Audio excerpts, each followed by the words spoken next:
आप हिंदुस्तान में और इन हमारे आंतरिक मामले में दखल अंदाजी न करो। भारत का मुसलमान आपसे अच्छे स्थिति में है। मामला हमने उनसे कहा है कि ये मुबारक हो आपको ये हमदर्दी। आप अपने घर का झगड़ा पहले समझा लो, सुलझा लो उसको। आप हिंदुस्तान में और इन हमारे आंतरिक मामले में दखल अंदाजी न करो। भारत का मुसलमान आपसे अच्छे स्थिति में है और भारत में संविधान है, लोकतंत्र की व्यवस्था है और भारत में स्वतंत्र न्यायपालिकाएं हैं। हम अपनी समस्याओं का समाधान अपने संविधान के अनुसार, कानून के अनुसार और न्यायपालिका के रास्ते से कर लेंगे। आपको आपकी रैली बढ़ाने की जरूरत नहीं है। हिंदुस्तान में पाकिस्तान की स्थिति मुसलमान घड़ी हो गए हैं सरपंच, ये हमारी गलती है।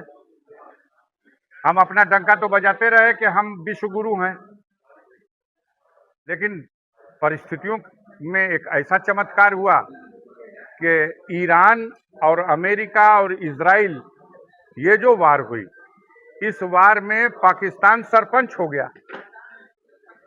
एक तरफ ट्रंप साहब ने साइन किया, दूसरी तरफ मुश्तबा खामेनेई साहब ने साइन किया और तीसरी तरफ पाकिस्तान के भी उस पर साइन हुआ। तो दिमाग तो खराब होना जरूरी है, लेकिन वो हमारी विदेश नीति की विफलता है, विफलता की पराकाष्ठा है कि जिस देश को दुनिया में ये ठप्पा लगा हुआ था कि ये आतंकवाद को बढ़ावा देने वाला राष्ट्र है पाकिस्तान, और आज राष्ट्र संघ में आतंकवाद का मुकाबला करने के लिए, आतंकवाद को समाप्त करने के लिए, लड़ाई लड़े जाने के लिए जो एक संस्था बनाई गई है, उस संस्था में पाकिस्तान को उपाध्यक्ष बना दिया गया। कहीं ना कहीं हमारी विदेश नीति की ये विफलता है, जिसके चलते हमारा पड़ोसी राज्य जो हड़प के बैठा हुआ है भारत के बहुत बड़े हिस्से को, जिसे वो आजाद कश्मीर कहता है, वो पाकिस्तान ऑक्युपाइड कश्मीर है, वो भारत का अंग है। और अंतर्राष्ट्रीय दबाव में वो जो रेखा खींची गई, हम उस रेखा को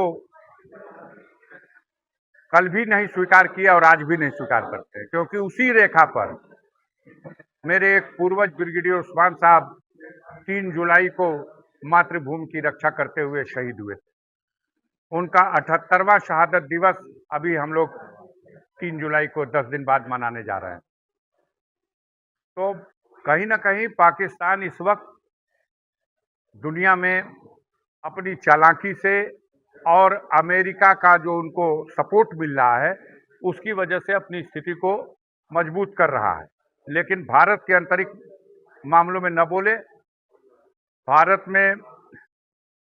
भारत का मुसलमान अपने धर्म की और अपनी धार्मिक स्थलों की कानून के रास्ते से सुरक्षा कर लेगा। हम ये भी चाहेंगे आपके माध्यम से कहना कि हमारी सरकार को भी ये सोचना चाहिए कि जब अभी रेलवे का भी वजूद नहीं था, और न रेलवे स्टेशन था, न रेलवे लाइन थी बनारस में, उससे पहले कि वो बनी हुई गंज शहीदा की मस्जिद, अगर उसको गिराए जाने के लिए रेलवे ने नोटिस दिया है, तो बहुत ही गलत ये फैसला है, बहुत ही गलत ये कार्रवाई हुई है।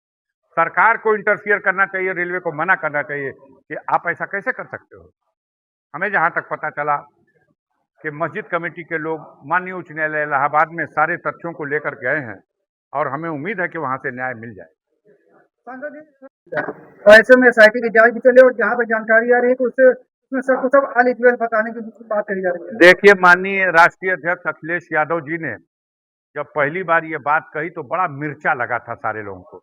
हई देखो, ये राम मंदिर में चढ़ावा का आगे न जांच करे, लेकिन जैसे ही जांच शुरू हुई, उनकी कही हुई सारी बातें अक्षरशः सही साबित हो गई।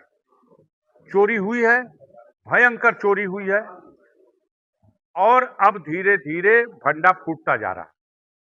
हम लोगों ने इतिहास में पढ़ा है और सुना है, एक लुटेरा था जिसे दुनिया महमूद गजनवी के नाम से जानती है, जो सोमनाथ के मंदिर पर आक्रमण करके और वहां से चढ़ावा लूट के ले गया था। आज सोमनाथ के मंदिर पर चढ़ावा लूट के ले जाने वाले को 1200 साल बीतने के बाद भी आज हम लुटेरा कहते हैं, लुटेरा कहते हैं। और जो भगवान राम के मंदिर में ये जो चढ़ावा लूटने वाले हैं, ये भी तो महमूद गजनवी के ही वंशज लग रहे हैं। काम जिस तरह का उसी सोच का इन लोगों ने किया है, आप ही ने छापा है, आप ही के मीडिया के लोग बता रहे हैं कि जो वहां चढ़ावा चढ़ता था उसमें काफी कमी आ गई है, पहले की तुलना में काफी गिरावट आ गई। क्यों? क्योंकि आस्था होती है कि हम अपने आराध्य के चरणों में क्या समर्पित कर दें, लेकिन जब उस आस्था को धक्का लगता है कि ये चढ़ावा हमारा जो आस्था में चढ़ावा था इसकी तो लूट हो रही है, तो उससे लोगों को ऐसी क्षति पहुंच रही है जिसकी भरपाई नहीं हो पाएगी। चंपत राय के बारे में जो चर्चा है और पूरी टीम और मंडली जो है छिपाने और बचाने की कोशिश हो रही है, लेकिन ये भगवान के दरबार की चोरी है, भगवान भी माफ नहीं करेंगे। बहुत ही भयंकर परिणाम आएगा, बहुत भयंकर परिणाम आएगा, कोई बचेगा नहीं। जो एसआईटी जांच हो रही है उसका जो ये सब नाटक है, ये सब नाटक है, बिना एफआईआर के एसआईटी जांच होता है कहीं? ये नाटक है। अगर बिना एफआईआर की जांच कराना है तो आदि शंकराचार्य महोदय ने सनातन धर्म के लिए 4 पीठ की स्थापना करके 4 शंकराचार्य बैठाए थे। इस बेईमानी की जांच उन्हीं चारों शंकराचार्यों को सौंप दी जाए। वो धर्म के सबसे उच्च पद पर, पवित्र पद पर बैठे हुए लोग इसकी जांच कर देंगे और इसकी जांच करके जब उनकी रिपोर्ट आए तो उस रिपोर्ट के हिसाब से जो जो इसमें दोषी है सबको दंडित किया जाए। बड़े बड़े लोगों की बोलती बंद हो जाएगी। राम मंदिर के निर्माण में श्रेय लेने वाले लोगों को राम मंदिर के चढ़ावे की डकैती और चोरी में उसका प्रकोप नहीं झेलना पड़ेगा, उसकी बदनामी नहीं झेलनी पड़ेगी। और लीपापोती करने लायक है, लीपापोती हो सकती है। चढ़ाए हुए लोग बता रहे हैं कि हमने मणि जड़ित आभूषण चढ़ाए थे, वो नहीं है, मुझे रसीद नहीं दी गई। चरण पादुका चढ़ाई थी, हमें उसकी कोई रसीद नहीं दी गई। कहाँ जवाब देंगे लोग यार, किसको जवाब देंगे? ये वो लोग हैं जो समझ रहे हैं कि हमको अब मरना नहीं है, हम अमर हैं, हमको मर के जा करके किसी को मुंह दिखाना नहीं है, हमारा कोई हिसाब किताब नहीं होगा। ऐसा नहीं है। इस